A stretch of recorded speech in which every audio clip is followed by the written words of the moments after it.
ప్రస్తుతం మన రాష్ట్రంలో ఎవరింట్లో పట్టినా కూడా జగన్ని ఎందుకు వదులుకున్నామా అని రాత్రింబగళ్ళు భజన చేస్తున్నారంటండి. ప్రస్తుతం రాష్ట్రంలో కూటమి ప్రభుత్వ పాలనలో ప్రజలు చాలా ఇబ్బందులు పడుతున్నారంట. పథకాలు అందక అభివృద్ధి కుంటుపడిందంట. ఏ నా కొడుకు చెప్పినాడో కానీ జగన్మోహన్ రెడ్డికి ఈ విషయము ఏ మీటింగ్లో బట్టి ఇదే కలవరిస్తున్నాడు.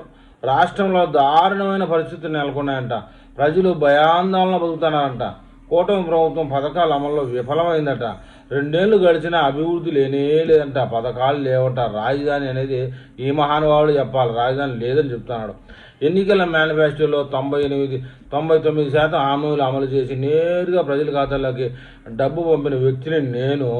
అలాంటిది నన్ను ఎందుకు వదులుకున్నామా అని ప్రజలు అన్నము అంట కూడు నీళ్లు లేకుండా బాధపడుతున్నారంట. అయితే ఇప్పుడు కళ్ళు 2 మాటలు కళ్ళు మూసుకున్నాను, 2 నెలలు గడిచిపోయాయి, ఇంకొక 3 సార్లు కళ్ళు మూసుకుంటే వచ్చేది మనదే.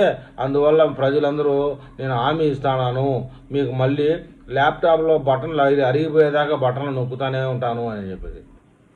దీనికి తెలుగు ప్రజలు ఏమని కామెంట్ చేస్తారంటే, నువ్వు ఇప్పుడు 2 మాటలు కళ్ళు మూసుకున్నావు కదా జగన్మోహన్ రెడ్డి, 3 నిమిషాలు గట్టిగా ఒకటేసారి ముక్కు మూసుకో, సగం పీడ పోతుంది ఆంధ్రప్రదేశ్కి.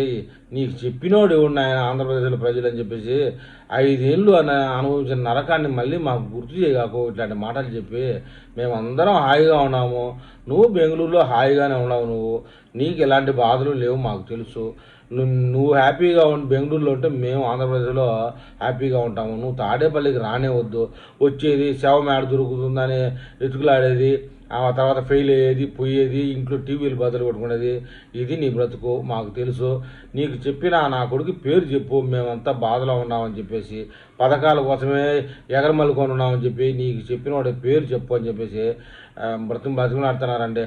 ఈ విషయం ఎవరికి తెలిసినా సరే ఆ పేరు చెప్పిన వాడి పేరు కామెంట్ రూపంలో తెలిపితే బాగుంటుందని నా అభిప్రాయం.